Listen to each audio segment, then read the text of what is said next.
Buenos días, en esta ocasión vamos a realizar el examen de mecánica de materiales justamente de los temas de pandeo y tratamientos térmicos.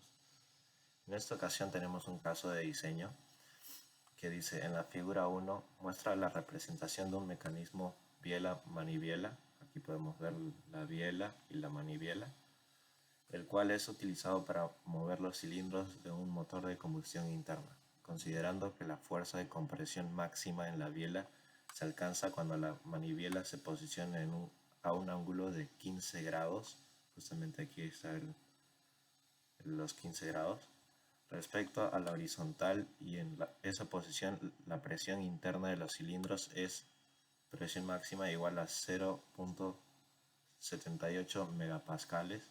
Esa presión se encuentra aquí, justamente en el cilindro. Se ha proyectado fabricar la biela de un material IC 1040 recocido. Considerar para el proceso de diseño un factor de seguridad igual a 4. La longitud de la biela 375 milímetros. El diámetro interior del cilindro 105 milímetros y el radio de la manibiela es 85 milímetros. O sea, por lo tanto,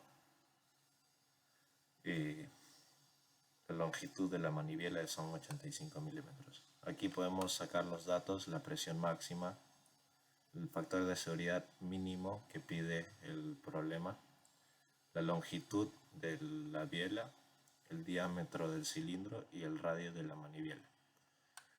Bueno, aquí vemos los datos del material, IC 1040, obviamente un acero. Aquí vemos el esfuerzo de fluencia máximo del material, el esfuerzo de tracción máximo del material y la constante de esfuerzo que es de aceros, justamente, eso es por tabla 207.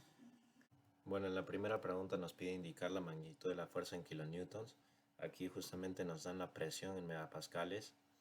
Y bueno, esta presión es aplicada a la superficie del pistón, la cual sería la misma superficie que la del cilindro, bueno, la misma área del cilindro, ¿no?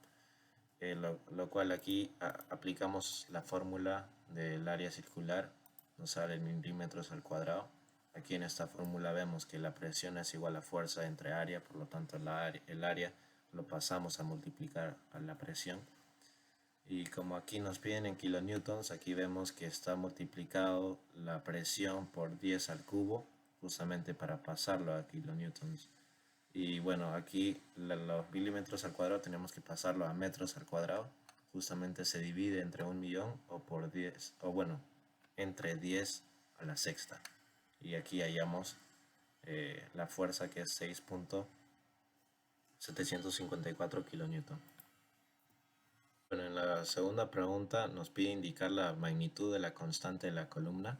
Justamente esto es específicamente del material, por eso está el esfuerzo de fluencia y la constante de esfuerzo del acero, ¿no? Que aplicamos esta fórmula, que es justamente para hallar constante de columna, que sería raíz cuadrada de 2pi al cuadrado por la constante de esfuerzo del acero entre el esfuerzo de fluencia, ¿no? Y aquí justamente hallamos la constante de la columna, que sería 107.74. Bueno, en la tercera pregunta nos piden indicar la longitud efectiva en milímetros de la biela en el plano Y, Z y en el plano XZ. Bueno, como podemos ver, en el plano YZ se encuentran dos pines, lo cual hace que la longitud efectiva y la longitud total sea la misma. Aquí la longitud es 375 milímetros, por lo tanto la longitud efectiva también es 375, justamente porque la constante de soporte o el factor de soporte es 1. Y bueno, en el plano XZ, como podemos ver, aquí se encuentra, no hay ningún pin, por lo tanto el factor de soporte es 0.65, lo cual se multiplica con la longitud total y nos sale 243.75 milímetros. Bueno, en la pregunta 4 nos pide indicar la magnitud de la cota mínima entera de B en milímetros. Justamente en esta tenemos que hallar la base, pues, ¿no? en milímetros enteros se tantea 7, 8, 9. Ya más adelante voy a explicar cómo. Aquí tenemos que hallar antes que nada el radio de giro en X y el radio de giro en Y. Se utiliza el menor para hallar la relación de esbeltez. Aquí tenemos la longitud efectiva hallada anteriormente. Y bueno, la relación de esbeltez justamente es la longitud efectiva entre el radio de giro menor. Tenemos aquí la constante columna, la relación de esbeltez. Tenemos que comparar esas dos para saber qué fórmula utilizar o qué ecuación, mejor dicho, utilizar, si es la ecuación de Johnson o la ecuación de Euler.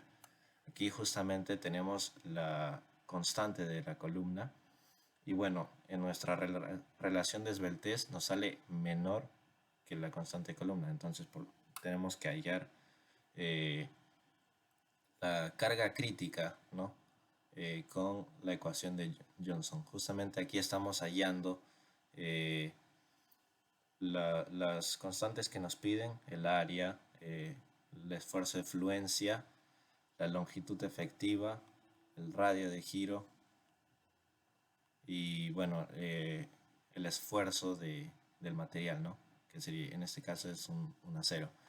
Bueno, y aquí el Excel no me permitía poner todo en una celda, entonces lo que hice fue hallar primero el numerador, ¿no? Que sería todo esto, de ahí el denominador, sería todo esto, me sale la división y aquí justamente estoy aplicando la fórmula ya más reducida, ¿no?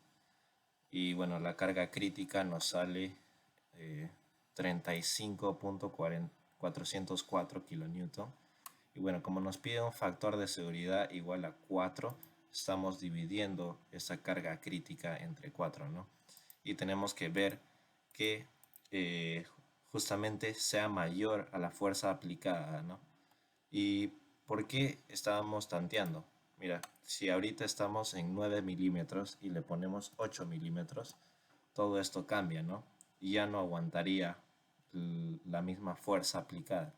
Y como nos pide una cota entera, la única que podría ser mayor es 9. Y justamente aquí nos aguanta, ¿no? Esa fuerza que nos pide, o esa fuerza aplicada al problema.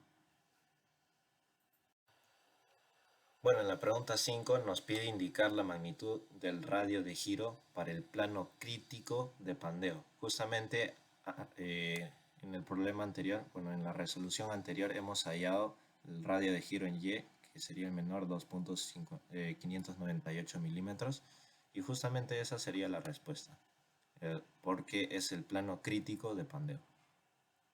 Ahora en la pregunta 6 nos pide indicar la relación de esbeltez para el plano crítico de pandeo.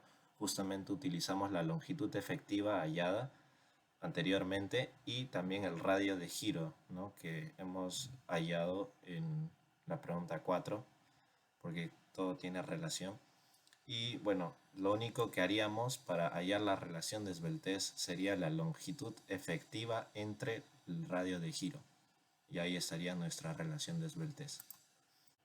Bueno, y en la pregunta 7 nos pide indicar la magnitud de la carga crítica en kilonewton para el plano crítico de pandeo.